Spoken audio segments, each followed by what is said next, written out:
Today's episode is brought to you by J.P. Gritton's debut novel, Wyoming, which has received starred reviews from both Publishers Weekly and Kirkus, and was recently named one of Kirkus's best books of 2019.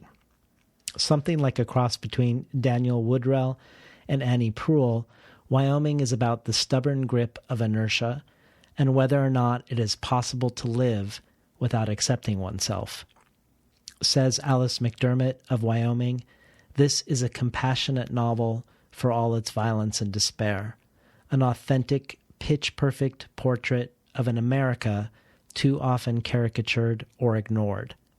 There are hard truths here, grit and cruelty, but J.P. Gritton's fine prose is nuanced enough, generous enough to keep his troubled narrator's humanity, his beating heart, apparent at every turn. Wyoming is available now from Tin House Books. I'm excited to share this conversation with poet Jake Skeets about his collection Eyes Bottled Dark with a Mouthful of Flowers. Jake adds some really interesting audio to the bonus audio archive as well, a reading and analysis of a poem by Lucy Tapahanso called Hills Brothers Coffee, as part of a discussion of Diné or Navajo poetics, something Jake calls Dinetics. You can find out how to subscribe to the bonus audio or learn how to become an early reader, receiving 12 Tin House books over the course of the year, months before they're available to the general public, among a wide variety of other gifts for those who support the show. You can find out all of this at patreon.com/betweenthecovers, or if you're old school and want to support this endeavor without the swag, you can go to tinhouse.com/support. Good morning and welcome to Between the Covers. I'm David Naiman, your host. Today's guest is the poet Jake Skeets. Skeets is a graduate of the MFA program at the Institute of American Indian Arts in Santa Fe, New Mexico. His poetry and prose have appeared in Plowshares, The Rumpus, Word Riot, Waxwing, Yellow Medicine Review, World Literature Today, and at the Poetry Society of America, among many others.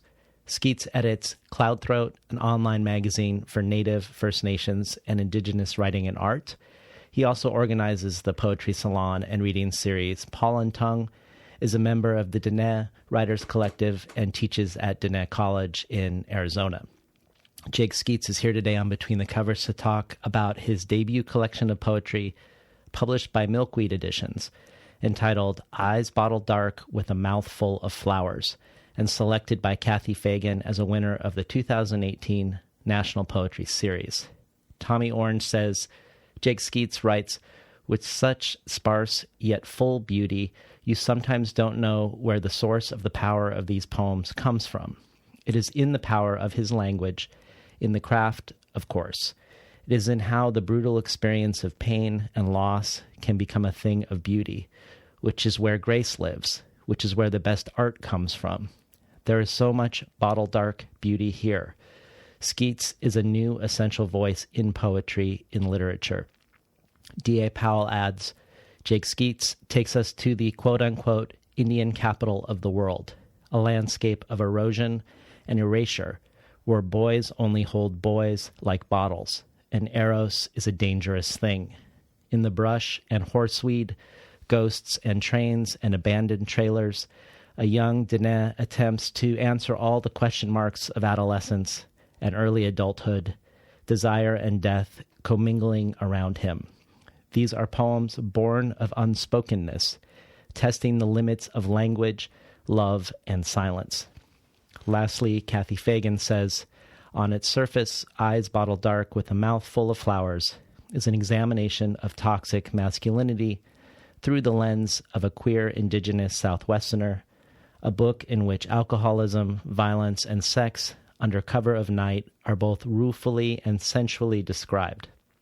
But experiencing Jake Skeets' collection is more akin to listening to a musical score to or watching the choreography of one Diné man's vivid boyhood, the family and community of that boyhood, and the landscape holding them all. Indeed, like a lover, The land of these poems enters and ornaments Skeets' men, old and young, dead and alive. His images haunt, and his use of repetition, field, and fragment provide the book's structural genius. He's a major debut that feels to me timely and timeless.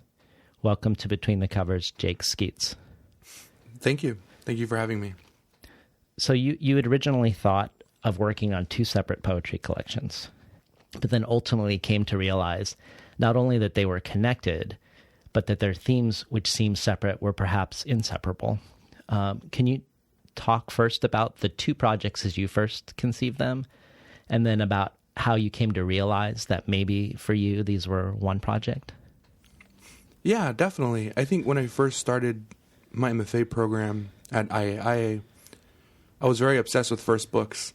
I had a lot of sort of inspiration coming from first books, so specifically books like Ocean Vuong's poetry collection, Saeed Jones, right, Derek Austin, these types of poets who sort of did the job of the body, I think, really just understanding the body and really writing a collection surrounding the body. So that was the type of collection I was very interested in. And so that's the type of collection I wanted to write, was just the sort of what I call a coming out collection, right? The debut of a queer poet, right? Talking about the body, talking about desire. And then sort of midway through my program, I decided to move back home to the reservation. And I saw this place, Gallup, New Mexico, as an adult this time, because I had left when I was 18, right after high school. I went to college. And so this is my first time back, like actually living at home. And I sort of saw all this violence again for the first time, it seemed like. And that's when this sort of collection shifted into this collection about Gallup.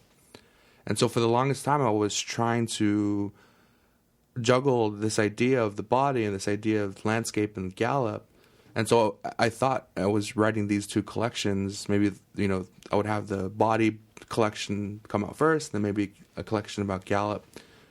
But then as I started to really delve into what it meant to be a queer poet and what it meant to be a Diné poet, I began to see how I couldn't separate my queerness from that violence. That my queerness was sort of blossoming within that type of space. So it was really interesting for me to be in a position where I had to come to terms with brutality, come to terms with violence. And I think for me to do that, it was through craft, and it was through this concept of beauty, which I borrow from my own sort of upbringing as a Diné person. Well, one thing that you've said was that you discovered that an energy exists within the land, and that even when you purposely drove your poems away from Gallup, away from masculinity and away from queerness, that through some unconscious part of yourself, these spaces found themselves in your poems, and that the poems kept placing themselves in Gallup.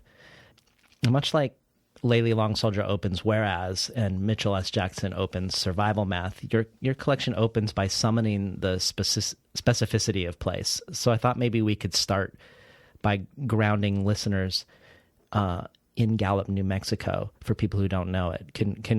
Can you orient us to Gallup as you know it? And also the mythology of Gallup as well. Yeah, definitely. I just had the panel about myth, and we're talking about the idea of the American West, the idea of American progress. And I feel like Gallup is such a hidden central place for all of that, both Manifest Destiny, both expansion into the West, but also even myths like old Hollywood, right? Gallup is such an interesting place where all these different histories and lineages come together. So in terms of Gallup itself, it sits on, the historic Route 66. It's definitely a railroad town. It's named after David Gallup, who was the paymaster for the railroad.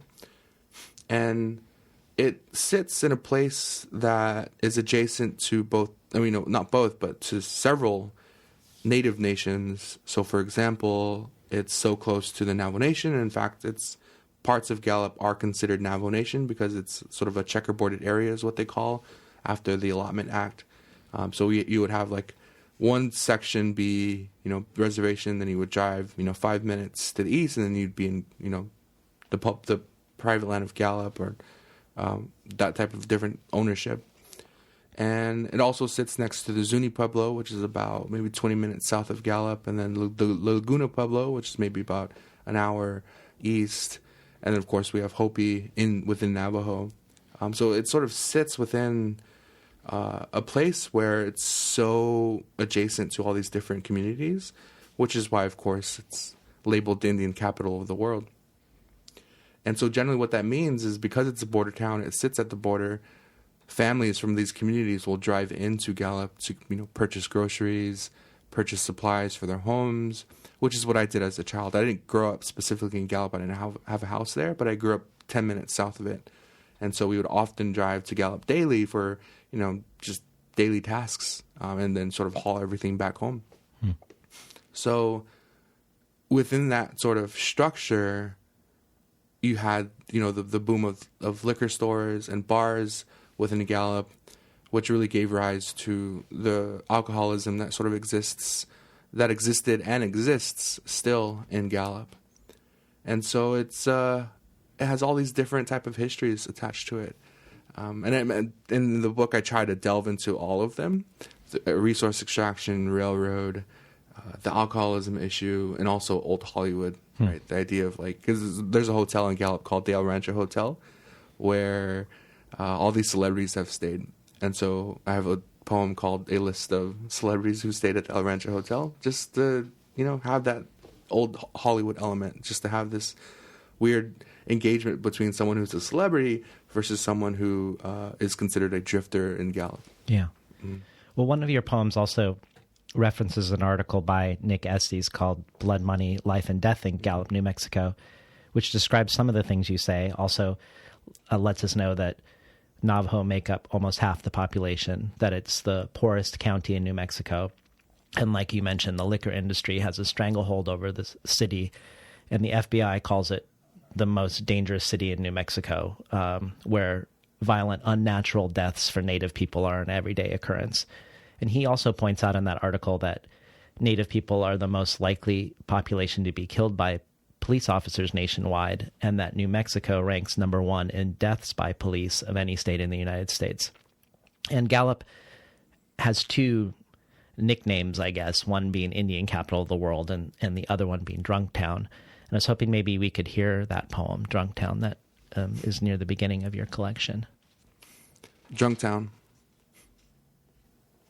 Indian, Eden, open, tooth, bone, bruise, this town split in 2. Clocks ring out as train horns, each hour hand drags into a screech, iron, steel, iron. The minute hand runs its fingers through the outcrops. Drunk Town. Drunk is the punch, town a gasp. In between the letters are boots crushing tumbleweeds. A tractor tire backing over a man's skull. Men around here only touch when they fuck in a back seat. Go for the foul with 30 seconds left. Hug their sons after high school graduation. Open a keg. Stab my uncle 47 times behind a liquor store. A bar called Eddie's sits at the end of the world, by the tracks. Drunk men get some sleep. My father's uncle tries to get some under a long bed truck. The truck backs up to go home. I arrange my father's boarding school soap bones on white space and call it a poem. Like my father, I come upon death, staggering into the house with beer on the breath. Mule deer splintered in barbed tendon, gray highway, veins narrow, push, pull under teal and red hills.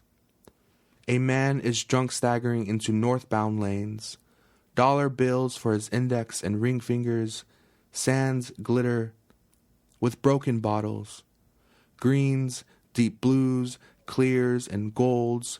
This place is Whitecone, Greasewood, Sanders, Whitewater, Bread Springs, Crystal, Chinle, Nazlini, Indian Wells, and all muddy roads lead from Gallup. The sky places an arm on the near hills, on the shoulder, dark gray, almost blue, bleeds into greens, blue-greens, turquoise into hazy blue, pure blue, no gray or gold or oil black seeped through.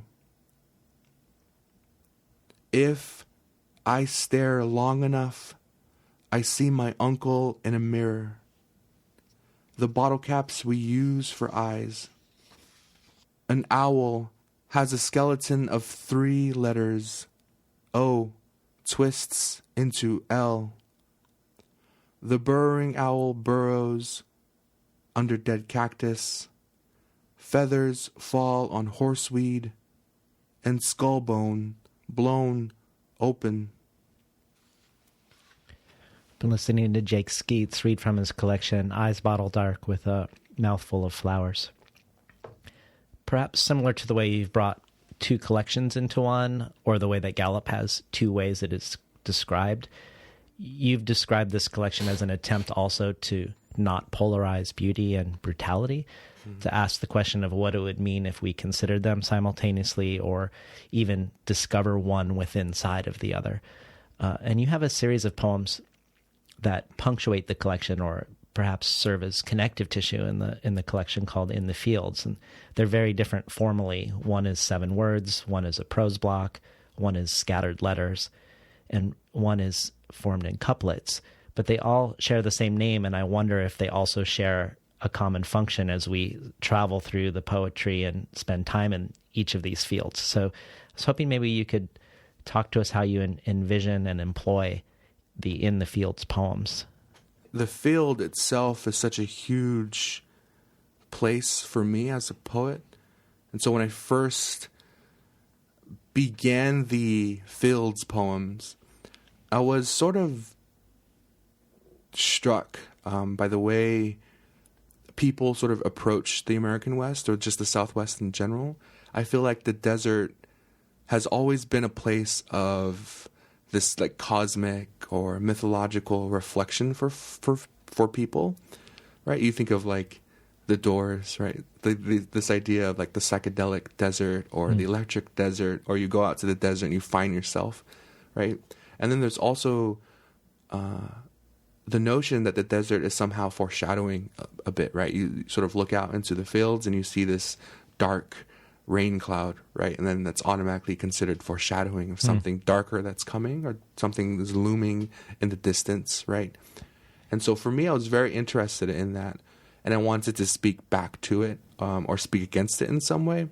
So because for me, back home, the fields are places for reflection, definitely, but not in the sense of I'm going to find myself in these spaces. It's more so I'm going to experience this particular place with, concepts of beauty, concepts of recognition and acknowledgement of everything existing within that field, right? So not only wildlife, but plant life, but also just the forces that created that particular field, right? So you have erosion, you have wind, gravity, those types of things that sort of shape it.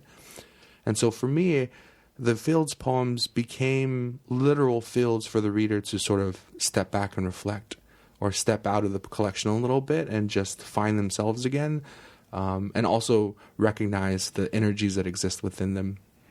Yeah, so it's for me, because I knew the collection was going to be very grief heavy, the Fields poem came way after I was sort of finished with the collection for the most part. I wanted places where the reader can have a platform or just a quiet space where they can just, calmly collect themselves again.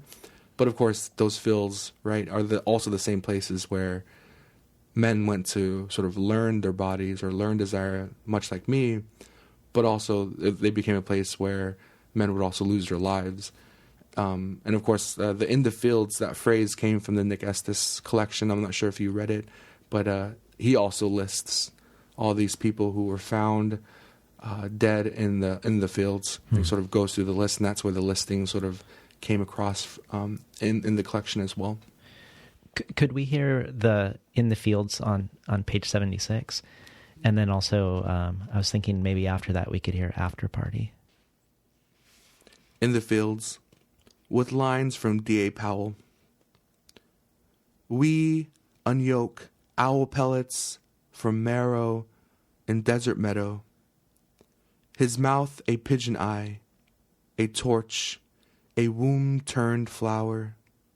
He, still a boy dug from cactus skull, undresses into bark beetles. He unlearns how to hold a fist with my hand, bursts into dandelion seeds. We are all beautiful at least once. Mud water puddles along enamel. Eye teeth blossom into osprey. Our bones dampen like snow melt under squirrel grass. We could be boys together finally, as milkvetch, tumbleweed, and stickerbush. We can be beautiful again beneath the sumac, yarrow, and bitterwater. After Party. We tank down beer. Eyelids lower and lower. He lets me feel beneath his basketball shorts. Sorrel feels along his thigh. Burrows in our bellies, heavy and heavy from Rolling Rock and Blue Ribbon. Aluminum ghost coaxes his kiss. Candle left lit.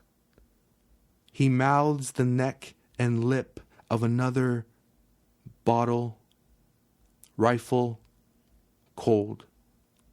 My tongue coils on the trigger before its click. Corn beetles scatter out. No longer his bones. Been listening to Jake Skeets read from Eyes Bottle Dark with A Mouthful of Flowers.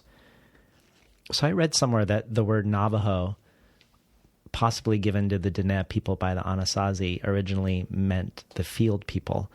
I don't know if that's true. And in one place this was explained as being because the Diné were a pre-colonial agricultural tribe. And then in another place that I discovered a talk by a Navajo elder, that the explanation was that at the age of 4, children are taught that they are themselves a field. And of course, I have no way to verify either of these, but I wondered if the idea of the field people was something you were conscious of when writing the field poems. Yeah, no, I don't think I've heard specifically that type of translation. I've actually heard several, but it does sound very similar to what I've heard, right? Because I've heard that Navajo itself, the word Navajo can mean a lot of different things, right? So like the idea of, you're right, being like agriculturalists or farmers. Yeah, I mean, it's a lot of different translations from what I heard. I've even heard that it means like thief as well, right? Oh, wow. For me, Navajo is such a really interesting word because I can't really trace an origin in myself. People say Laguna Pueblo gave it to us. Some say it's a Spanish word. So there's really sort of no origin for it.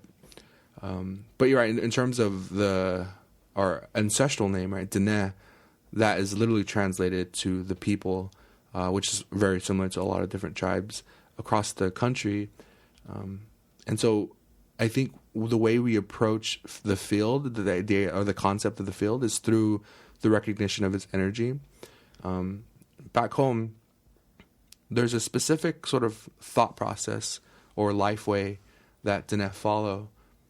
And it's sort of guided around the idea of process and structure. When we talk about, I'm also a teacher at Diné College, and we also have sort of an educational philosophy that was rooted in Diné thought and lifeway. And so it's called like a philosophical model, and it has 4 steps. The first step is and saw a kiss, which means like critical thinking, right? So the fact that whenever you start anything in your life, even if it's just your day or a new project or you're going to wash the dishes, right? There's always this step of where you have to think about what you're going to do. And then there's the second step, which is nata, right? The idea of planning or making sure that you're going to do whatever you need to do in a way that's effective and essential, and you're being respectful. And then there's ina, which means life, which is doing the thing, or you're living, or you're going through the process. And then the last step is sihasin. And so for me, what that means is reflection. And so sihasin is such a huge part of my life because of those fields, right? I was very interested in, again, the concept of the field as reflection. And so sihasin is such an important part of being who I am, being a Diné person. It's such a crucial sort of step. And of course, that's what I teach my students as well, is that it's often a step that's overlooked, right? We don't often think about what we've done or think about what we've said. I think there's always a good way to sort of look back at yourself or look into a mirror. And for me, that's what the fields are. They also function as mirror. Well, when I see some of the field poems having a lot of white space or words that are scattered across the page, I wonder if you see the page as a sort of field, but you sort of answer the question already in an incredible essay that I'm going to point people to at World Literature Today called Poetry as Field.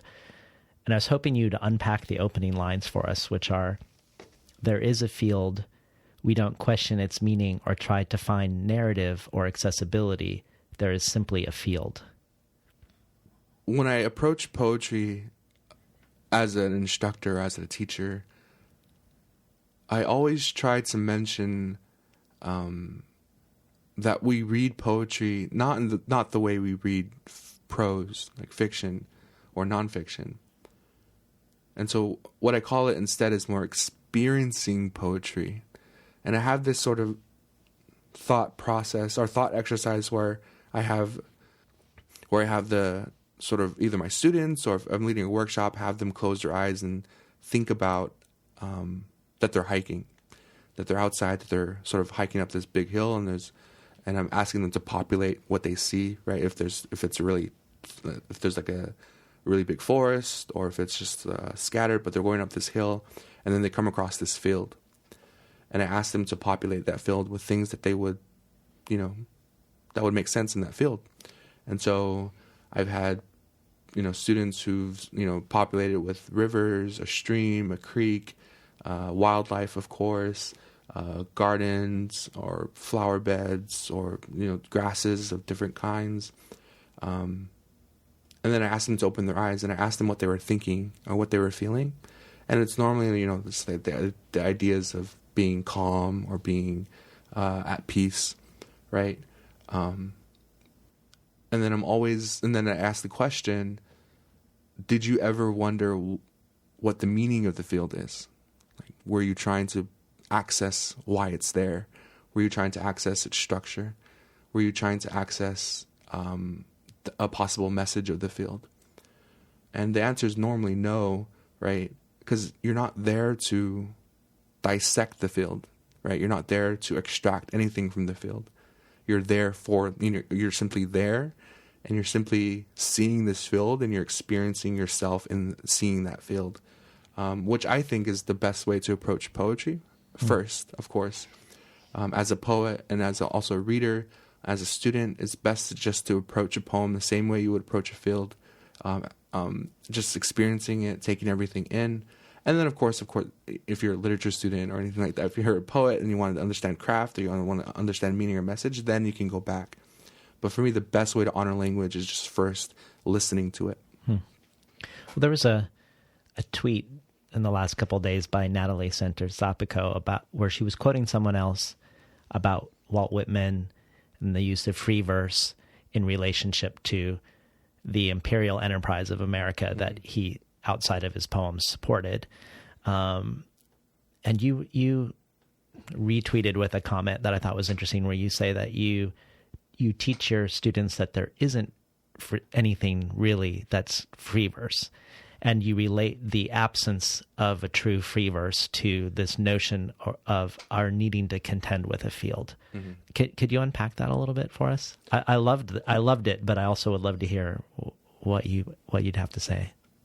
When we talk about sort of having a colonial mindset or an imperial mindset, I think it's sort of ingrained within all of us because we all participate in conquest and disappearing and displacement because we're sort of given this mindset or this thought process of where we have to understand everything, or we have to be at a place where we can negotiate or engage with a thing on our level. Right. So when we think about just the myths of America, right, again, going back to, Manifest Destiny, American Progress, American West, it's always something that we can overcome and that we can participate in, right? And so for me, when I approach a poem and I approach it in a way where you want to experience it first, for me, again, it's a way of honoring that place, it's honoring language, but there's always this sort of notion or this drive or something that pulls us toward wanting to extract things from it, right? Which is both very, in a literal sense, very real, right?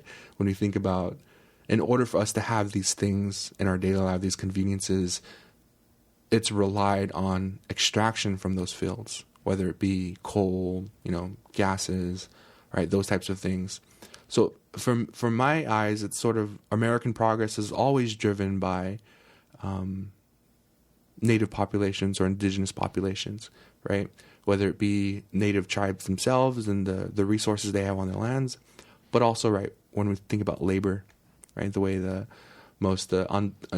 talking about sort of undocumented immigrants and the workforce that they bring to America, right? It's sort of, and of course we can talk about, historically America, right, talking about its foundation in, slave labor, right? The idea that it's always on the backs of black and brown bodies that America is able to sort of progress and, become this nation, right? And so for me, that's all under this precursor of this mindset of you have to understand something or you have to be able to overcome it, which I think is maybe just an anxiety or fear that we all have inherent as sort of people. And so when we approach free verse, right, there's this idea where then the page is this open thing that we can then conquer, right? We don't have structures, we don't have form, we don't have anything like that. So we're just going to approach the page how we want to, right? For me, that's it, and I totally agree with what Natalie retweeted or quoted from another, I think, poet scholar about the imperial mindset and free verse, right? It's this idea of conquering the page with your own sort of structures. And so when I tell my students there's no such thing as free verse, it's always on sort of with the understanding that we approach poetry not for extraction, but for honoring and acknowledging things that exist, right? And so I always go back to the metaphor of the field, right? It's not just there. Forces and structures and systems have made that possible through, millennia of sort of processes over time. And so when you're looking at a field, you're not just looking at wildlife, you're not just looking at plant life, you're not just looking at nature, you're looking at time and the way time has evolved through the years so that you're able to see physically and you can touch time with those particular fields. Well, at one point in this essay, Poetry as Field, you say, the function of the poet is to remind us that there is a field there, even if we don't give it language. Poetry becomes the field, bringing function back to art. And then you go on to wonder about art versus function when a friend of yours tells you of his trouble with the term native art, because in his mind there's no such thing as native art, because art to Diné is not aesthetic but functional. Then you ask the question of quote-unquote native art, whether it is something beyond art or whether it exists in a different lexicon than aesthetic versus functional. And I love how you answer it by refusing to answer it in language, which goes back to the beginning lines. You say, the question remains, is it art? What is art? And your answer is, there is a field. We don't question its meaning or try to find narrative or accessibility. There is simply a field. That just feels brilliant. It's like a koan, but it also feels like it's a true answer at the same time. I feel like when I was writing that essay, I was having all these questions about art and function. And then I began to think maybe I'm asking the wrong questions, or I'm asking a different type of question that I'm not certain I even want the answer to, right? Mm-hmm. Which is, right, I mean, even if we talk about, sort of like this lexicon of art and function, it's still not getting to the essence, right? The fact that this artifact like art, or this thing like a field is existing, right? And when we're just sort of stuck in language a little bit, I mean, not necessarily, a poetic language, but like just the colonial or English language, we're forgetting that this thing exists, right? Yeah. And so for me, that's sort of what I feel is the responsibility of myself as a poet, is just letting people know that we are often overlooking things.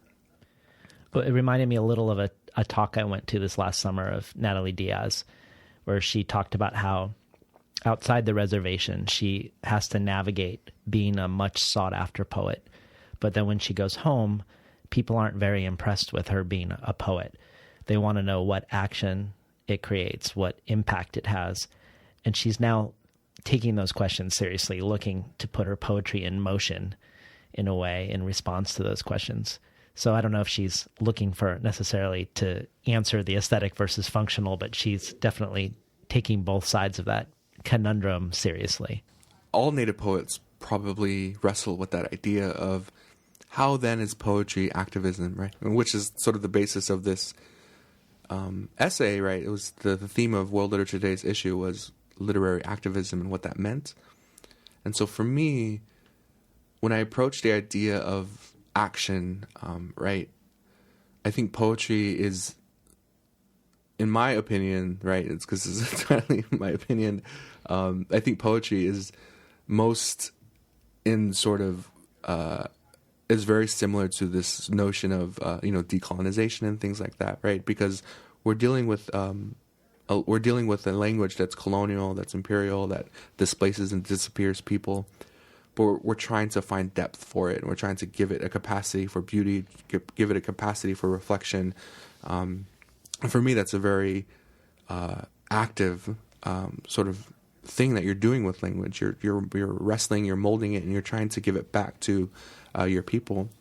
And I think for people within Native nations and Native communities, I mean, I definitely understand why they would want to see, this physical reaction, right, or this physical active thing that you have to be doing, right? And I think that's just, molded, I think, maybe a little bit out of anxiety, right? A little bit out of fear for just living in those types of spaces, right? So they want to see change. They want to see action. And I think as poets, we are doing it. It's just a little bit more quiet, maybe, a little more on the quiet end. But, I definitely do see the merit in terms of wanting to bring action and activism to poetry. And I think it's definitely possible. In case you just tuned in, we're talking to poet Jake Skeets about his debut poetry collection from Milkweed entitled Eyes Bottle Dark with a Mouthful of Flowers.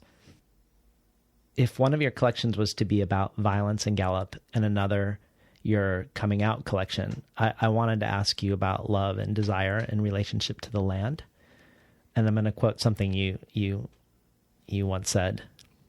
On my Instagram, I have the label Loverboy only because I love love. I love love songs, romantic comedies, breakup songs, sad relationship songs, and any other art form that is made out of love. My newer poems are beginning to challenge the definition of love because my idea of love has evolved so much since moving home to the reservation. Love from a Diné perspective looks a lot different, and I want to explore that. And I was hoping maybe you could explore it a little bit with us. Talk to us about this different model of love that challenges the love that you experienced. When I wrote that post, I was sort of thinking about the function of love and the way it's defined. because I just moved home, and I was sort of seeing everything again as sort of a this new fresh quote unquote adulthood, right? Because I left when I was just a high school graduate, and so I began to notice how sort of like the Hallmark version of love, or those types of things don't really exist back home, right? And I was thinking about my parents a lot and how they sort of operate as a relationship, as a married couple. And I was looking at also my aunts and their husbands, and I was just thinking about even my own relationship too, and thinking about how we don't celebrate a Valentine's Day type of love, right? We don't get hearts or things like that for our significant others. For me, back home, and this is probably true for a lot of Native communities, but specifically for Diné, our love is expressed through labor and through energy, right? You show someone you love them not by saying it, but by doing it, right? So by doing something for them, right? Or showing you care for them through your own actions, trying to just make them, or just be there for them, basically, right? So I have this. I was thinking about this example where a cousin of mine, I think, or not a cousin of mine, but well, I guess technically a cousin, but they're like a family friend's child, right? But we call them cousins, even though we're not really related. Was stuck in like Las Cruces, and we were trying to find a way for them to get back, right? And again, this is not my blood relative or anything like that. It's just we were all sort of coming together to try and find a way to get this person back from Las Cruces. And so then we just decided, hey, let's have someone drive all the way out to Las Cruces and bring them back, which for me is sort of very sort of strange, because we're not related to this person, but at the end of the day, we still went out of our way to show that we care for this particular person. And so it's a really interesting sort of place to be in, especially as a sort of queer person being in that type of relationship back home, right? It's very, we have to be very conscious about how we express our relationship to people, both our own families, but also just the general public.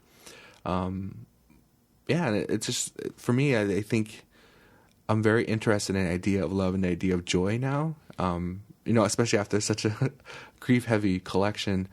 So yeah, I've just been thinking about it still, sort of wrestling with it. Well, I picked out 3 more poems I was hoping we could hear. Dear Brother, Thieving Ceremony, and How to Become the Moon. Dear brother, you kissed a man the way I do, but with a handgun. You called it. I'm the fag we were afraid to know.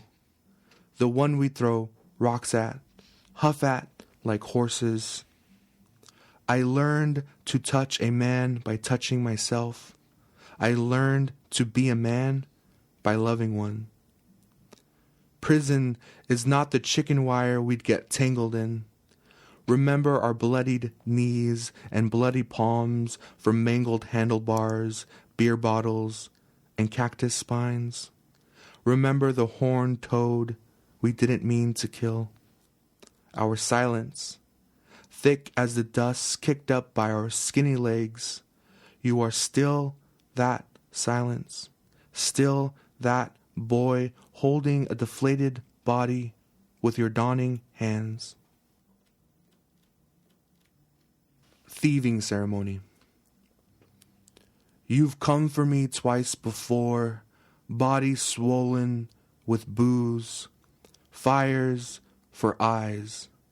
Each time I let you have me and let you cry.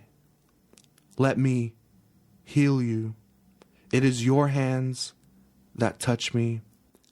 We become the black wool of a night sky every time. Slide out of our clothes in a back seats, in a back room, black as a Yeti mask. We kiss caesura to ensure the blackening. We are first man and turquoise boy, ash married in a ceremony that is ours now. Make charcoal of the boys before us, who have only come to make love to the mass graves in our teeth. To them our flesh is still soot, still furnace, still jet, still a cornstalk and juniper tree left burning. How to become the moon. He enters you, hide him, a silver dollar beneath your pillow, in a pawn shop, lodged in your throat. Your birthmark will remind him of bruising, his father's belt, broom, branch across his face. He will see his past in the whirl of your hair as you go down on him. He sees a boy afraid of the deep end, drowning in the swimming pool of your throat. He swears your eyes are chlorine, blue and black, you both purple soot. He says swallow, but do not. Hold it as a secret and kiss him, so he can know you know him the way he can know him. A dark moon rising from the pool water, the lights ribboned on his cheek as he comes up for air. Been listening to Jake Skeets read from Eyes Bottle Dark with A Mouthful of Flowers. Well, speaking of a different sort of love, you've also said that your life changed when you read Lucy Tapahanso in high school and then had the opportunity to study with her in undergrad. And I'd be curious to hear what about her work changed things for you, and also just you worked under a lot of really renowned poets, Sherwin Bitsui and Joan Kane and others. Maybe you could share some of the wisdom or insight or moments that were pivotal moments for you as a writer. For Lucy, she's actually my grandmother through clan, which I found out when I first met her. So we have this sort of deeper relationship, I think. And so for me, when I read Lucy for the first time, it sort of showed me that being a poet was possible, that Diné person could make a life out of being a poet. And the way she sort of reads her books, reads her poems, are very, very Diné, very sort of, she reads it like the way my aunts would read their poetry, right? Her accent and the way she pronounces words and things like that are very home to me. So for me, it sort of showed me that the language we use back home is sort of already poetic in a way. And there was in my poetry class at Diné College, we had one exercise where I asked them to go to a grocery store and eavesdrop on people just to see what they would say. And one of my students came back with a quote that they heard by a mother there, and I think it was Walmart in Gallup. And the mother was on the phone, and the mother said, "Tell me what you want, because I don't want to go all the way back to come all the way back."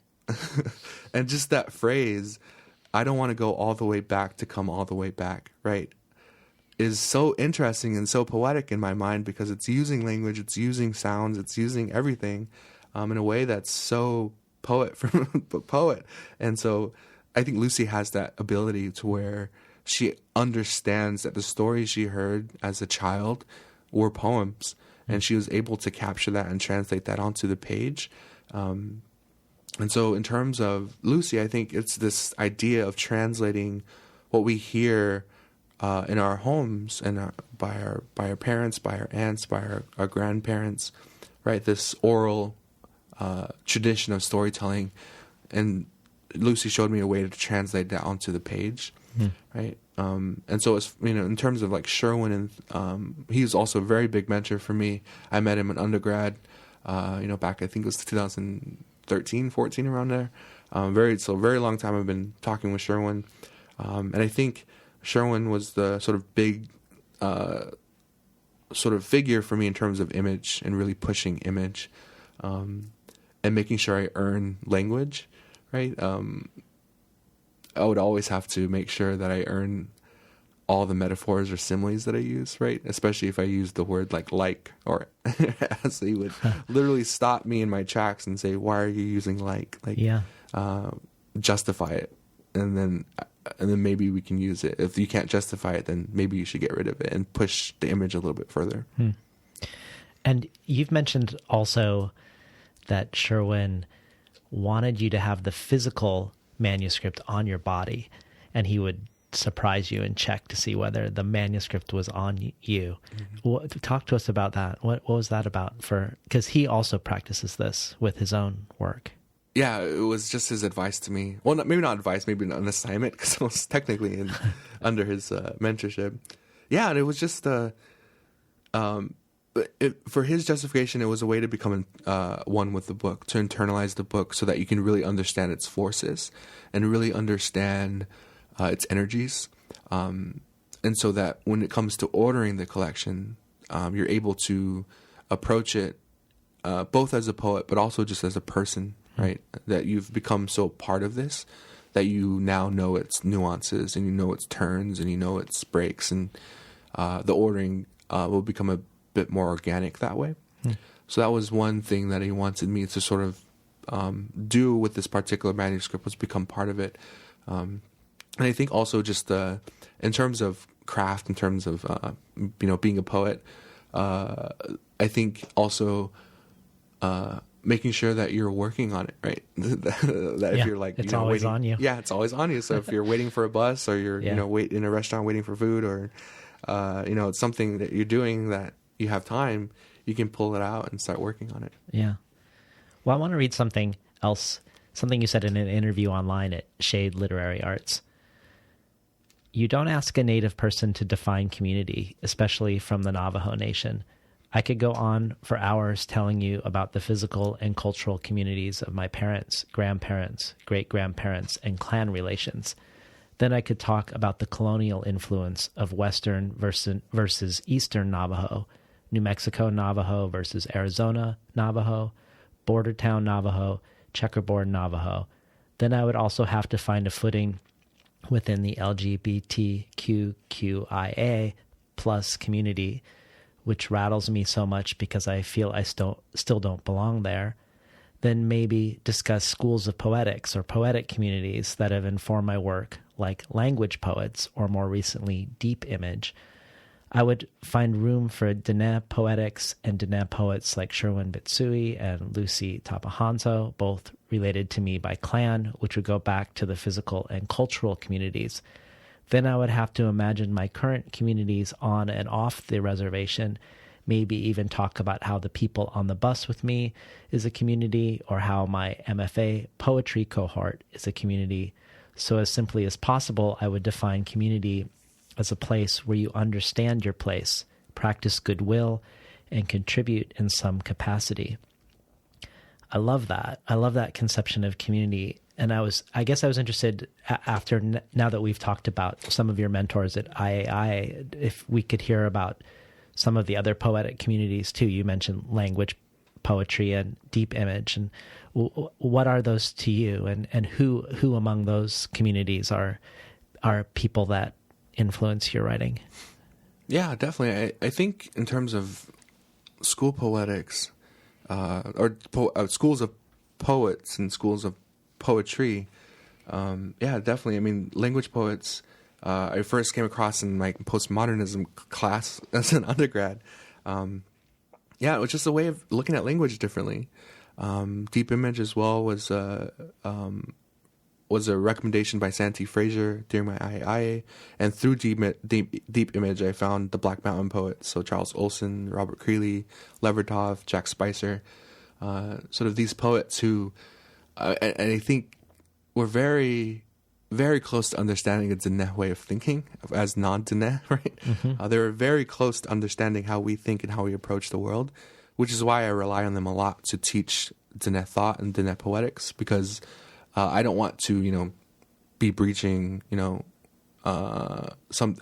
breaching sort of like the care of Diné story or traditions or things like that. So I take very good care of that, and I make sure that I'm not sort of sharing things I'm not supposed to be sharing. So I rely on specifically Black Mountain poets because they were so close to understanding how we think. And for me, with language poets, Deep Image, and Black Mountain, I think Jack Spicer says it best when he says, poets are sort of antennas for language, or we are just sort of vehicles for language. And for me, that's a very Diné type of thinking, where we are not necessarily in the center, right? The center is elsewhere. And I think when I first met Joy Hodges, she also expressed that type of advice to me. I asked her sort of, what advice do you have for an emerging poet, right? And her answer was, it's about listening. Right? It's about listening, learning to listen to things around you, learning to listen to the airwaves, learning to listen to things that push you or that force you to write.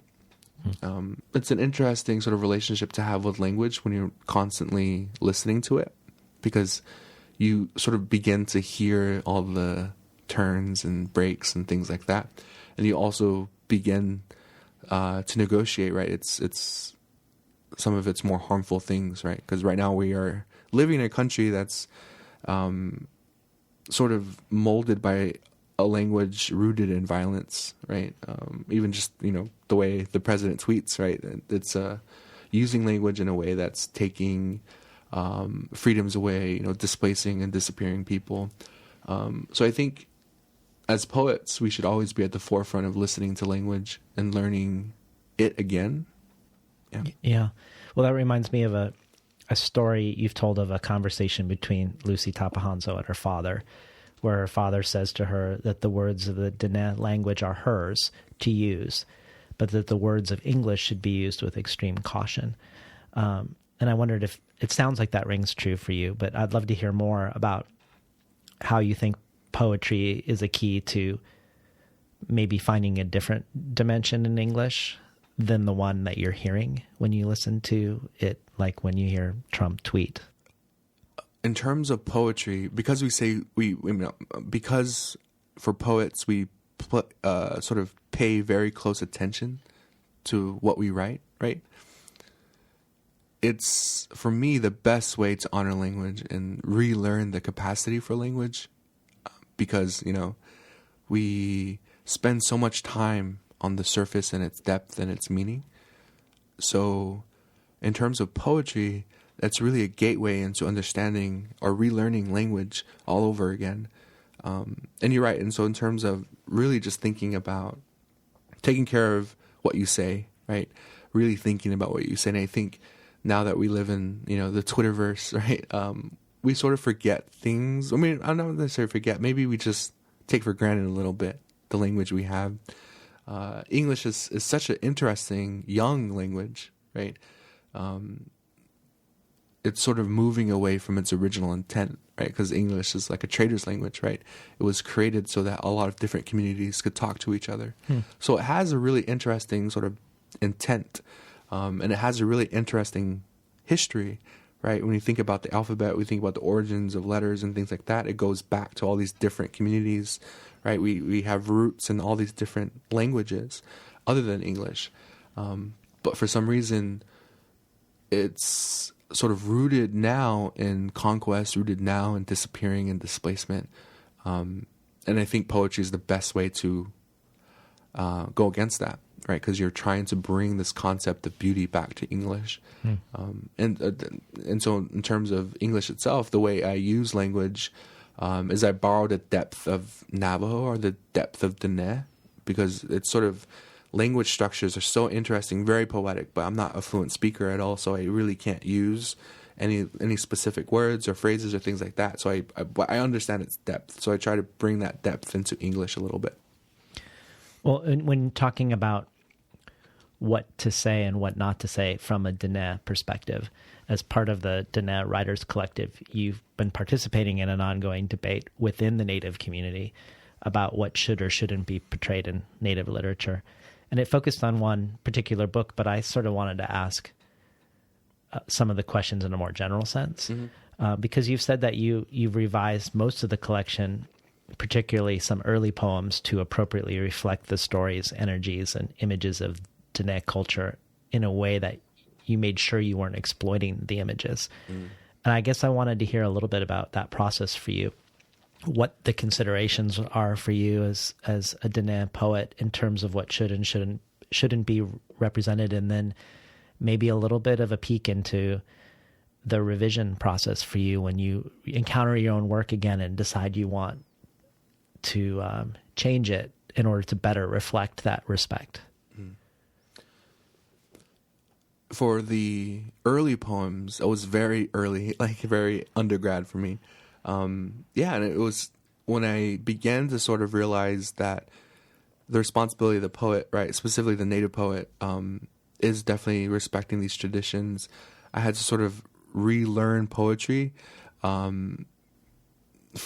a very sort of early time when I was, beginning to write seriously. And I think it's maybe instinct at times, very sort of intuitive, I think, in terms of opening these sort of relationships with language and relationship with creation story and our histories.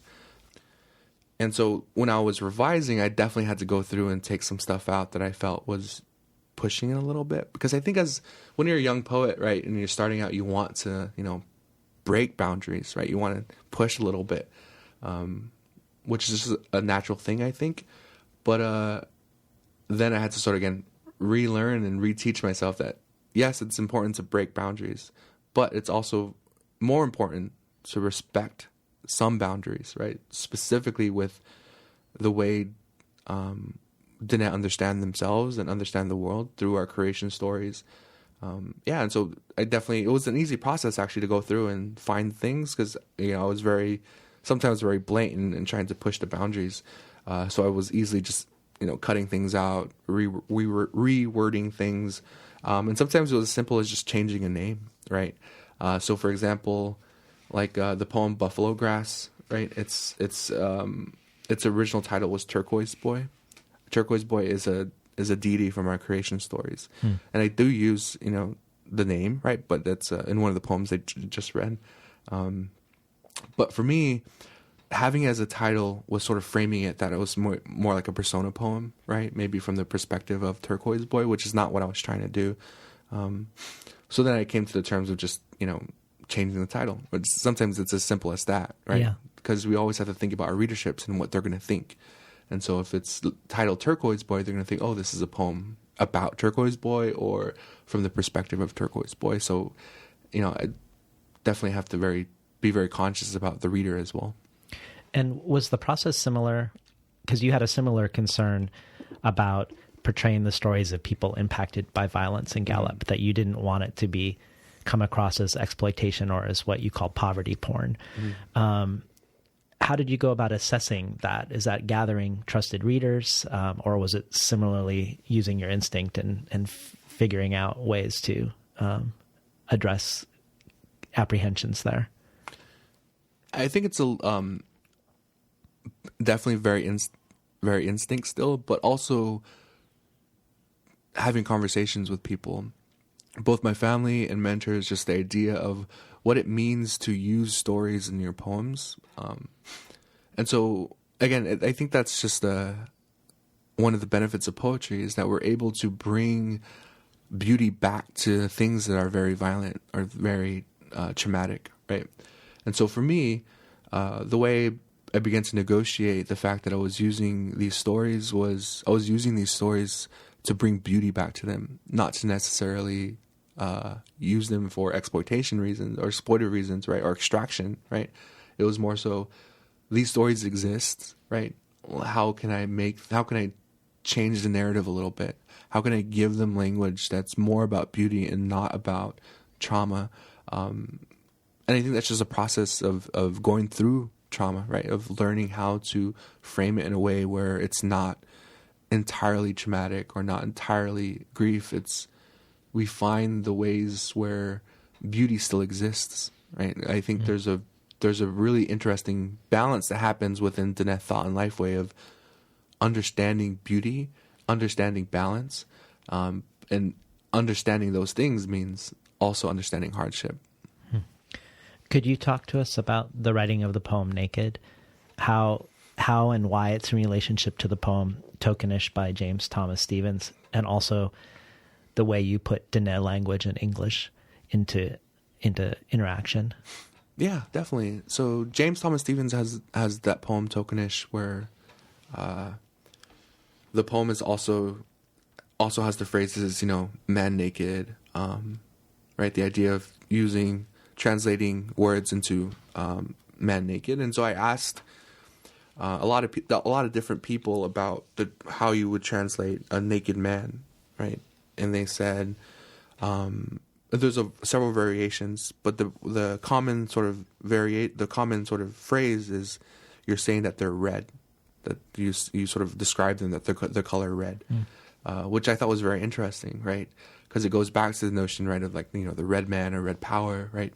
But it also goes to the idea that they're very understanding about skin color, even, right? The idea that we share this, not skin color in terms of maybe race, but skin color in terms of the actual sort of pigment of our skin and how it's related to the landscape. And I think also the origin of the word is really based in image. So for me, it was a very striking image to hear that the way you describe a naked man is calling them, all red. Basically, they're covered with red, because being naked means you're uncovered. But the way we describe it is they're being covered by something else, not clothes, right? It was a really interesting sort of translation. And so I was playing with that translation because I was thinking about, intimacy. And I also wanted to think about brutality and violence and what that meant, specifically to masculinity being very vulnerable. And I feel like masculinity, now the way we understand it, is the only time that it's vulnerable is during intimacy or during brutality, right? And so that's where the sort of the crux of the poem came, right? It was when we describe a man as being covered in red, they can either be, naked in an act of intimacy, right? Or they can be covered in blood, right? An act of violence. And I thought that was very sort of a striking image, and I just needed to get it down on the page. And I sort of used the same format that James Thomas Stevens did, because I think it's very sort of structured, and I like the structure of it. Could we hear it? Yeah. Naked, with lines from James Thomas Stevens. Tuo Tlachi, naked or all red. Hasti Tlachi go, man naked, man all red. Tlachi go, I am naked, I am all red. Shada Tlachi go, my uncle naked, my uncle all red. Shanai Tlachi go, my brother naked, my brother all red. The closest men become is when they are covered in blood or nothing at all. Been listening to Jake Skeets read from his new poetry collection. So I watched a video of your lecture at Arizona State University on indigenous ecopoetics, where you explore what an indigenous ecopoetics can and does look like. But you've also recently on Twitter said that you never have considered yourself an ecopoet. And so I was curious about that tension.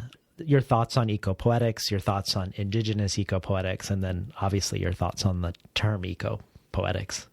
As a collection of poetry, I mean, ecopoetics is definitely a great identifier, specifically for the poetry. But I think in all aspects of the way we write and engage poetry as poets, I think we are all technically eco-poets. We're all writing about environment, whether it's nature or just our surroundings, right? And so for me, the term eco-poet was just a way of, I think, maybe trying to maybe divide us a little bit in terms of what we all do as poets. And so for me, I think there's greater strength in us coming together as poets and writing, specifically about eco-poetics. So that's how I was approaching that particular label and identifier. But in terms of what indigenous eco-poetics are, I think it's really rooted in centering land in the way we approach our poetics and the way we approach our discussions. And I feel like it's a very decolonial type of thing to do when you center land, or you center land in your discussions. Because I feel like the general public in America doesn't necessarily understand how to do it, or they just don't have the awareness to do it, right? I mean, how do you center land in your discussions, right? In your scholarship and your poetics, right? I think the very first notion is understanding that the land we are on, right, is not our land, right? And it's land that is stolen, right? I think that's the very sort of first step. And once you sort of venture into that realm, you're able to really understand your relationship with land then, right? And I feel like indigenous eco-poetics is really founded in that, right? In the fact that we know that this land that we're standing on is not ours, or it's stolen, or it's has this tension associated with it. So we always try to find ways to negotiate that. And I feel like more people need to do that a little bit, right? We need to understand how land is being used. I feel like we take it for granted a little bit. In your lecture, you mentioned that all the teachers at Diné College have to incorporate the notion of reciprocity and balance into their syllabi.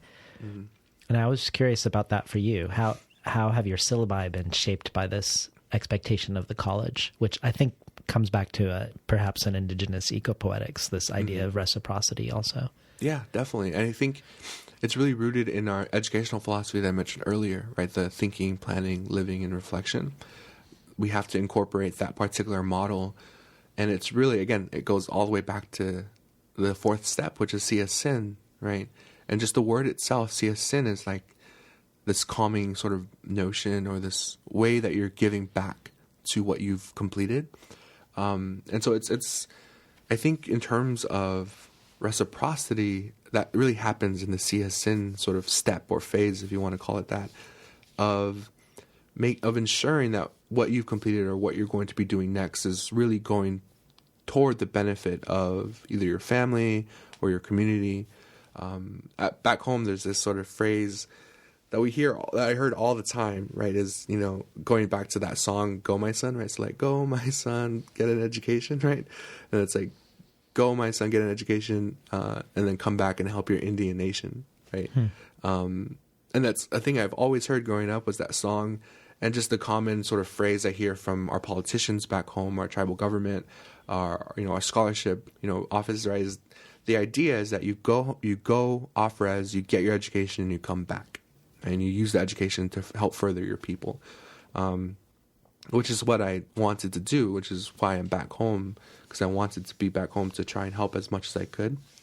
And so I try to teach that to my students a little bit, and the way it looks in the classroom is, because I mostly teach composition, so like English 101, right? So the freshman or college composition 1, and it's really interesting to approach sort of academic writing through that lens, right? Because for poetry, it's definitely very there, but for academic writing, I have to learn how to talk to them about essays and what it means to write an essay, and be respectful about everything in terms of what research is, right? I mean, I think research has such a strange relationship with Native nations, right? And I feel like research is, for them, the way I frame it is that research is important for us to take our stories back a little bit. Well, you have this poem called Let There Be Coal that looks at the ways, even if you're living on your ancestral homeland, how settler colonialism and capitalism can make it difficult to have a healthy relationship to the land. And I didn't know about the relationship the Navajo have to the coal industry before reading your collection and then reading more. Mm-hmm. But I knew that here in the Northwest, many of the tribes are involved in logging. And I wonder if it's a similar situation to the Navajo Nation and Navajo Transitional Energy Company, which is now the third largest coal company in the country, because it's the major employer and provider of jobs. So I was hoping maybe you could talk about this poem, Let There Be Coal, and then this conundrum that Native nations are put into by settler colonial capitalism. So Let There Be Coal is definitely based on sort of my own childhood. So I remember as a child going to that specific coal mine outside of Window Rock, Arizona, and we would gather coal, right? And I remember this one time we got up really early, like around 4 a.m, and we drove out there, and we all got there, and, we had jackets, we had pickaxes, we were ready to, literally go out, because they would bring the coal out in these large sort of chunks, and you would have to sort of break it down and, bust it down into sort of things that you can bag and then take back to your house. And so when we got there, I remember, because I was sleeping in the car because it was really early, and we got there and I woke up and the sun was up, and I looked out because they had left me in the car to sleep, and I woke up and I was looking out and I saw this huge field that was covered in coal, and I saw all these dads and their sons, right? It was kind of like a tradition almost, because for me, I think that was the very first time I had been to that particular one, gathering coal, and it was the first time I saw all these things, and I keep coming back to that memory now, because it's so interesting, because I saw this sort of father-son activity, right, related to resource extraction. And I was thinking about how masculinity is really tied to it now, specifically speaking, right? When talking about coal miners. And when I was writing the collection, I was very interested in trying to understand what Diné masculinity is. So I asked, a lot of my friends about what it meant to be a man and what masculinity meant for them. And it was all rooted in labor, all rooted in sort of physicality, right? Specifically related to the mining or resource extraction economy, right? And in doing that research and really understanding what masculinity is, I found that there is a large number of my own friends, right, who are iron workers, who would go out and build pipelines, right, for like oil, right? Yeah. And I was listening to this one person, well, not a friend of mine, but a friend of a friend who was a iron worker who was very young, like my age, even younger, who was actually going to work on the Keystone Pipeline during Standing Rock. But during that process, his employer decided to keep him in Phoenix. It was just a strange thing to think, these native people are going to be working on this pipeline, which is the same thing, and it still goes on today. We still have miners who are Navajo, right? And we do rely on the resource extraction. Even our own college, Diné College, some of the royalties we receive are from the mine. And so when it's going to be closed here in a bit, right? Navajo generating station is going to be closed, which means Kayenta coal mine will definitely close. So it's a really interesting sort of thing to be reliant on it, but also be against it. And I feel like that's just the way power works, right? They sort of make you become reliant on things that are not good for you, right? Yeah. And you mentioned yesterday in the panel on re-myth making that all of this coal is powering all of these cities, yet Navajo Nation is experiencing tons of power outages at the same time and doesn't have reliable electricity. Yeah, definitely. And even homes don't have electricity still to this day. One of my friends, Manny Loli, who's also a writer, just recently got electricity at his house, right? And It's so interesting to be in a place with no electricity, because my partner's grandmother lives in Rock Point, and we went up there, and it was at night. We went up there, and there's also no electricity there, and it's so interesting just to be in those types of spaces. But you can see, right, electricity, because they live on a mesa. But you can see electricity in the nearby town. But they don't have electricity. Right. It goes back to land and zoning and things like that. Yeah. Could we hear that poem, Let There Be Coal? Yeah, Sure. Let there be coal. 1. A father hands a sledgehammer to 2 boys outside Window Rock. The older goes first, rams a rail spike into the core. It sparks. No light comes, just dust cloud, glitter black. The boys load the coal.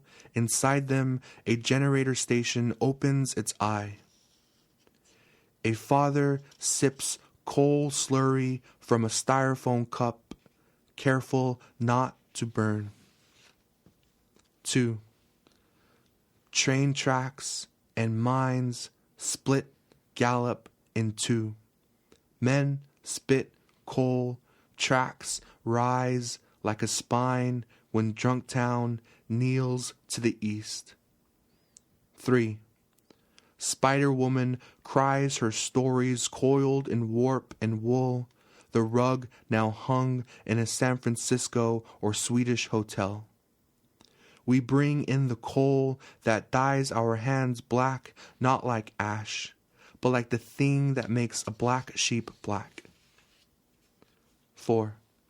This is a retelling of the creation story where Navajo people journeyed 4 worlds and God declared, "Let there be coal." Some Navajo people say there are actually 5 worlds. Some say 6. A boy busting up coal in Window Rock asks his dad, "When do we leave for the next one?" His dad sits his coffee down to hit the boy. Coal doesn't bust itself.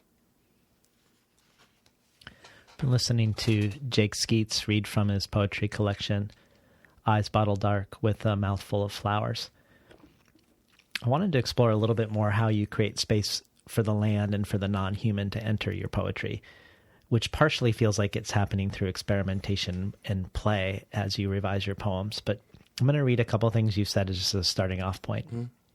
The first is from your Lit Hub interview where you say, "There's a pond that comes and goes with the rains. For me, this is storytelling. The way the fields arrange themselves against the light and rains, the way dust settles after hundreds of years. The pond outside my aunt's house holds enough memory that it comes back, and it holds enough of my own memory that I come back. Poetry is like those fields, and poetry has that kind of storytelling. The fields, ponds, and streets hold stories, and they tell us these stories all the time. My job as a poet became learning how to listen to them." And similarly, in your Rumpus interview, you say that when you were at IAIA, you learned the technique of taking a hike while you're reciting your poetry, or while you're listening to a recording of yourself reading the poem. And in that interview, you say, "I always advise that trees and plants like to hear what they give breath to. From this, I simply learned how to listen to the poems. I learned my poems were not stuck in their form. They moved, they danced, and they sometimes danced off the page. A poet cannot offer their poems permanence. A poet can only offer their poems space." So I guess I was hoping maybe you could talk about some of your revisionary practices, which do involve scrambling words, using online websites that reorder words, a whole bunch of different techniques that sort of break form, perhaps to allow the voices of otherness or non-human otherness into the poems. Talk to us a little bit about that. I'm very interested in this idea of energy and the way things that we sort of are tied to or attached to have this unconscious sort of push on us when we're writing poetry, specifically our landscapes, right? When I talk about the pond and I talk about those places, those things always find themselves inside my poetry. I always want to write poems about that particular pond, or there are moments in my poetry where that pond will come up and I need to talk about it, which is really interesting when I'm doing the revision process. And you're right, I try to do a lot of different things, a lot of things that maybe actually require a lot of time for me. So specifically with this book and poems that I'm writing now, there would be times where if I was really frustrated with it or was, had that, the block, and I would copy the entire poem, put it into an online word scrambler and reword and sort of scramble it. And I would do that maybe 10 to 15 times. Then I would read the scrambled version and I would find words or phrases that sort of came together just in that randomization that actually makes sense. And that actually was what I was trying to get at. And so I would pull that, phrase or word or that sentence out of the scrambled versions and put that back into the poem and reorder it through that process. And a lot of the poems have that sort of structure. Another revision process I do is what I call weaving a poem on a loom, which I've turned into a workshop that I do as well. Is you similar to what Layli Long Soldier does as well. I sort of took some of the techniques that she does to create it into a workshop.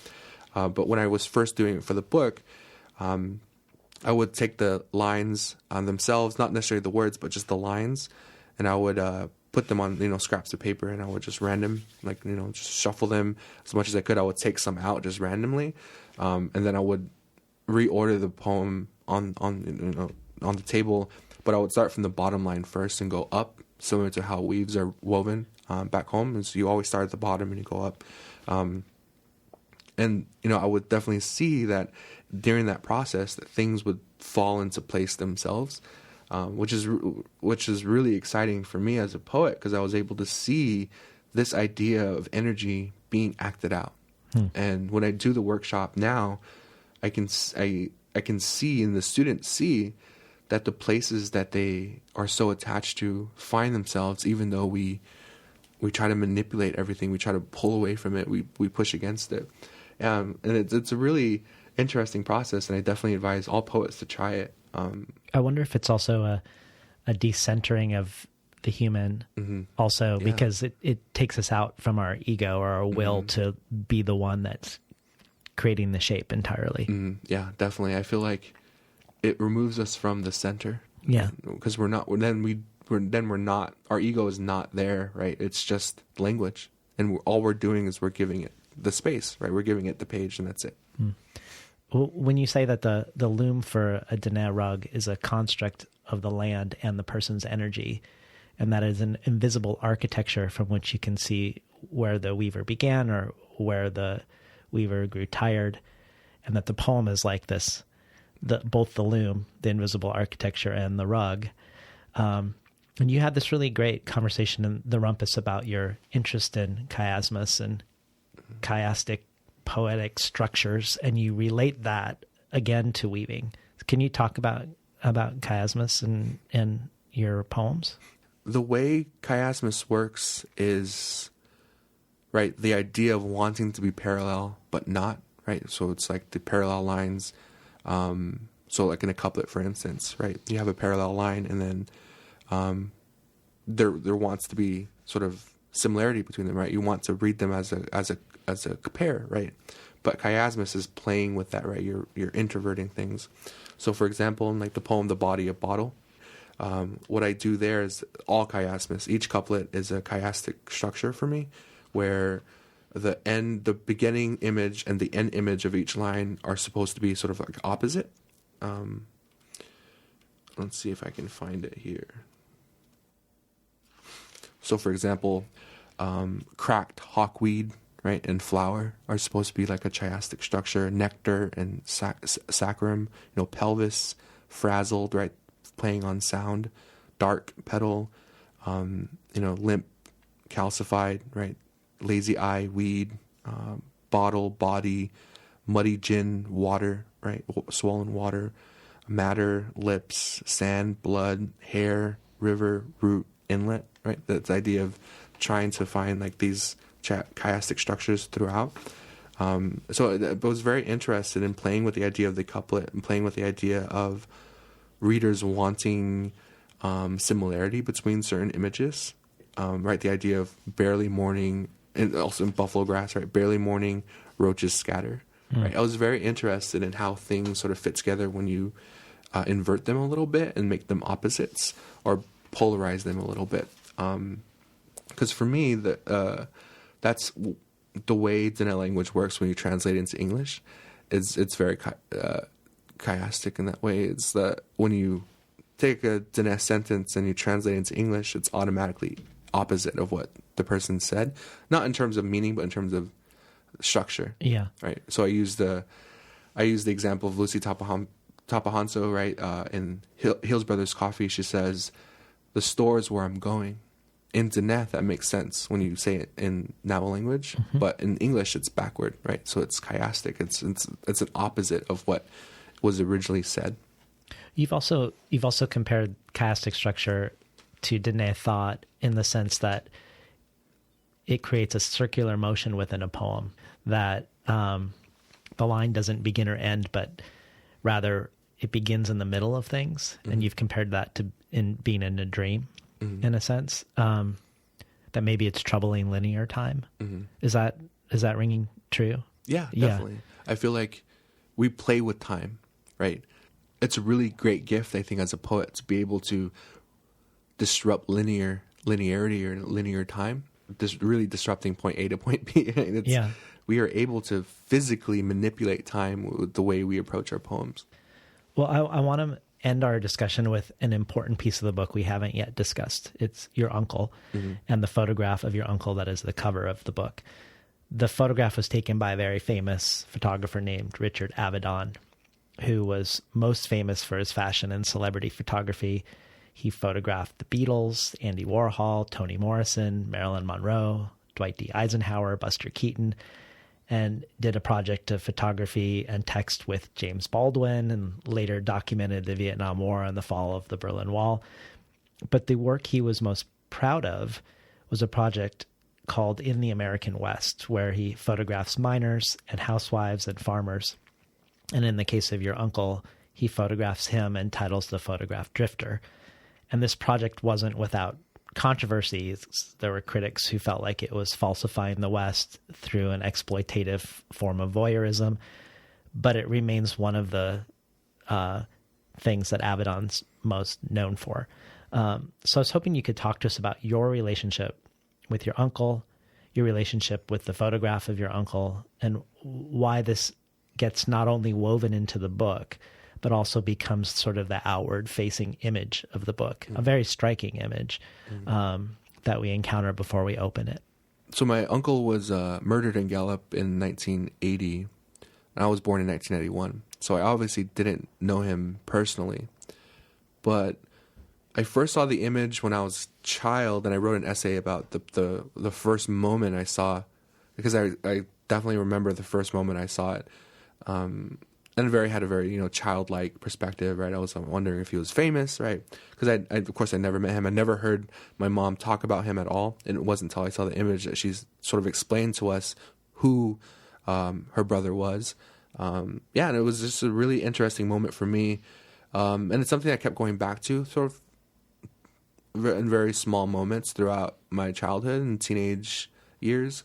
But once I began writing the collection, it came back up again. I think it was through Sherwin Bitsui who asked me about it. Because I think I remember mentioning it to him once, and he pulled it out on his phone and said, "Oh, this image you mean?" Because apparently he saw it as a kid too, and as a teenager, and he was very interested in the image and what it meant. And I was like, "Yeah, that image." So that really sparked the conversation of, is it possible then to write a poem about it? Which is where Drifter came from, and that was very early, before I had moved home, and then I moved home, and the first thing I got when I was back home was this new sense of what was going on in Gallup, right? And the story and this image just automatically came into my head, and I was like, I have to see that image again. I wonder if my mom still has it. So we went back to our home in Vandewagen, and I was literally searching, trying to find it, because I was like, I need to see that image again. And I found it, and I saw that, we had the original copy that Avedon sent, right? And it was signed. When I first opened it, it said to Benson, and I saw his signature. I was like, oh, Mom, this is a signed copy. Like, I didn't even know. And then I saw the image a few pages in again, and I was like, okay, this has to be something I have to write about. And little did I know at that point it would become a central figure throughout the collection.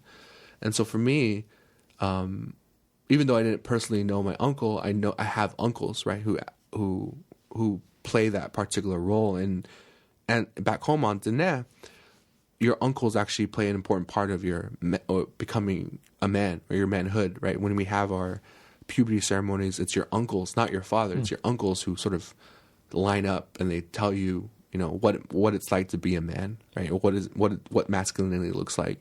And so for me, that was a very sort of striking notion because, right, if I'm looking at this image, right, then what is this teaching me about masculinity, right? It's a really interesting sort of image. And then, of course, just the whole backstory of Avedon taking the portrait in 1979. Then a year later, he was murdered, right? It was a sort of strange occurrence in our family, and one that they had no idea of until 1985 when Avedon finished and sent them the copy. And so in terms of the image itself, I'm very interested in how it was composed and how Avedon composed the portraits, because if you look, you'll see that there's the white background, right? And there's really no source of light, and that's what Avedon wanted, right? He wanted to remove background. He wanted the orientation of light to be invisible, which is a weird thing, right? When you're calling your collection or the photos in the American West, right? Because that's very background, very setting set, right? But Avedon was trying to remove that, which is really a weird move on his part, I think. But again, it's a really striking sort of image. And I've tried to find out more about sort of the background. I reached out to the Avedon Foundation saying, are there like records about what happened? Of course, I wasn't able to get a hold of it. And I also reached out to the museum that commissioned Avedon to do it. Wow. Nothing yet. And I reached out to Avedon's assistant during this process, who's actually the mother of Owen Wilson, right, the actor. Oh, wow. Yeah. Apparently she's a photographer who worked with Avedon during this. And I reached out to her gallery. Her gallery assistant reached out, said, I'll see if she remembers anything, but I haven't heard back yet. Well, this Avedon's photographic technique and the aesthetic sort of brings us full circle to this question of the field, because it feels like he's trying to remove the field. He's erased background. There's no shadow. There's no sense of time of day or place or perspective. And you've described that as, in a sense, an act of conquest, maybe related back to what we were talking about with free verse, which isn't engaging with space as place, but rather as blank space. But also that you've talked about this collection being a way to return your uncle's story through returning the field behind your uncle. And I was hoping maybe you could talk a little bit more about that, about this blankness that he stands against, and using that maybe like the blank page to refield your uncle. You're totally right in the way I approached the page is definitely what I see as the background, right? The fact that it's a blank page definitely looks like the blank page of a poem for me. And so when I was working through structures and working through things, I think the white space was definitely, in terms of the Avedon portrait, was definitely meant to be this blank space. And so you're right. I tried my best to sort of remove that page, right? So I've always wondered where this picture was taken in Gallup, where it happened, because that would be really telling where it happened, right? And so I've tried to sort of give it background, give it a history, and give the portrait specifically a function, right? That way, it's not just another image or another portrait. It has a meaning, has a place. It's centered in Gallup specifically. It's just a way of trying to reclaim it a little bit, I think. I was hoping maybe you'd read two poems, both of which end with a blank page. So we arrive on a page that's empty as part of the poem. Could we hear Drifter and Glory? Drifter. After Benson James, Drifter, Route 66, Gallup, New Mexico, June 30th, 1979, by Richard Avedon. Drift. To drift is to be carried by a current of air or water. But men are not the teeth of their verbs. They pry nouns open with a belt buckle to take a sip. Drifter. A drifter carried by a current of air or water, makes his way from one place to another. See vagabond, see transient, see drunk. See a man with shoulder-length hair, dollar bills fisted, standing before a white screen. See his lips, how still, how horizon, how sunset. A train passing through. I tried to hug him through the spine. Left on the white space, his face becomes a mirror if I stare long enough. My face, charcoaled, pursed, squinting at the camera. Train horn, punch shatters the mirror. Frees him from the page. My uncle leaps from the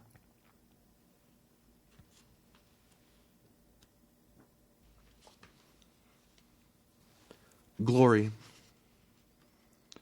Native American male, early 20s, about 6'2", 190 pounds, has the evening for a face. Possible public intoxication, Native American female, no ID, she reported being raped, white shirt, no pants, her legs swallowed the hotel. Shots fired, group of males scattered, Native American possibly, one has a skull tattoo, some ran east on Boardman, the skull is still here. Medic unit requested, Sagebrush Bar, unidentified male not responsive, possible hit and run. Witnesses described it as a man being spit out from the mouth of a 4x4. Yellow car heading north on Highway 666, possible DWI. The car is kissing the median like a wasp against a window. Its wing torn to pieces. I just saw a young boy get hit by a train. I don't know.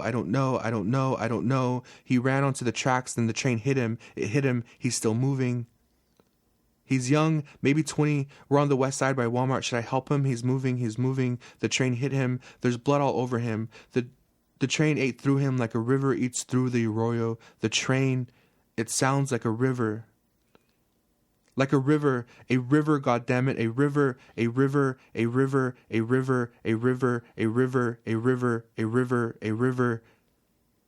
river. This is Officer Carson. Medic requested, man down, native male, late 20s, early 30s, stab wounds to the stomach, pulse faint, blood on the snow. He is being erased from the... Been listening to Jake Skeets read from his poetry collection, Eyes Bottle Dark with a Mouthful of Flowers. To me, the empty space that we end on both of these poems isn't really an empty space. Like at least my experience is it's the opposite of the whiteness of Avedon's photography, that it's becomes a receptacle for all you've created before rather than a blankness. But I wondered if you saw it as an opposition to the empty background, because the page is empty. We end in a white field on both of them, but somehow they don't feel the same. I was very interested in using the blank space, but not making it blank. Right? I'm very interested in the field of the page. So it's a way for me to use the white space in a way that is not what Avedon intended. Right? So it's a way for me to give what we consider blank space, its life or its energy or its background back. Right? I feel like the idea of the blank space is a precursor for resource extraction, right? When we look at a field or we look at a place that has resources, right, we see it as blank. Therefore, we can go in and take, or we can go in and, mine it up and, do things to it that you wouldn't normally do had it been, a place with a background or a place with a specific purpose. So I feel like, for me, the project then of the white space became, how do I make it a space that is vibrant, even though it's blank? Yeah. Well, I was hoping maybe we could end with one more poem. Mm-hmm. Could you introduce us to and read Red Running into Water? So Red Running into Water is a poem that I wrote specifically about my clans. So each stanza begins with my clan, and I wanted to sort of relate it back to its translation, and also back to this collection about masculinity specifically, and also just about the image that I keep returning to, the idea of the field, the idea of space, and the idea of sort of this speaker, this image of a boy becoming a man in this space and what it meant. So Red Running into Water is actually the translation of my third clan, or my Che, or my grandfather's clan. Red Running into Water. Sinajini Nishle. Pronounce the as water whistling through shadow on black bark. The as boy wearing only yucca, lake colored. Tskabaha Bashishchin. The is now mouth of narrow stream. Inside a pink mobile home with white skirting. The sounds like pulling hair from the throat, shaped like the Tkachini dashiche. The now a head busted open, red running into water. The is the boy now naked, red running into water. Twirik ojen dashinele. Boy has the O for mouth, washed with memory of salt water. Pronounce this as rain cloud, belly up. The still the boy floating on the lake, except it is a field. His mouth left. Oh. Thanks so much for being on the show today, Jake. No, thank you for having me. We're talking today to the poet Jake Skeets about his debut collection from Milkweed Editions, Eyes Bottle Dark with a Mouthful of Flowers. You've been listening to Between the Covers. I'm David Naiman, your host.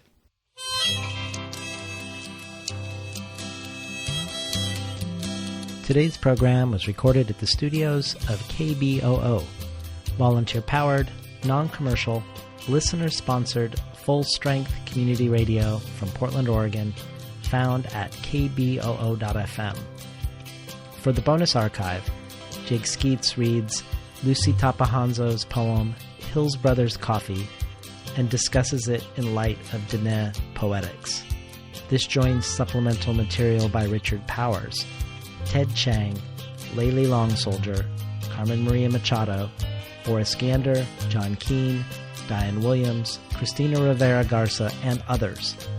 All this can be found at patreon.com/betweenthecovers. Finally, I'd like to thank Imre Lodbrog and Barbara Browning for creating this outro. Their album Imre Lodbrog E Sapatita Mi can be found on iTunes, and Barbara Browning's trove of ukulele covers can be found at soundcloud.com/Barbara Browning.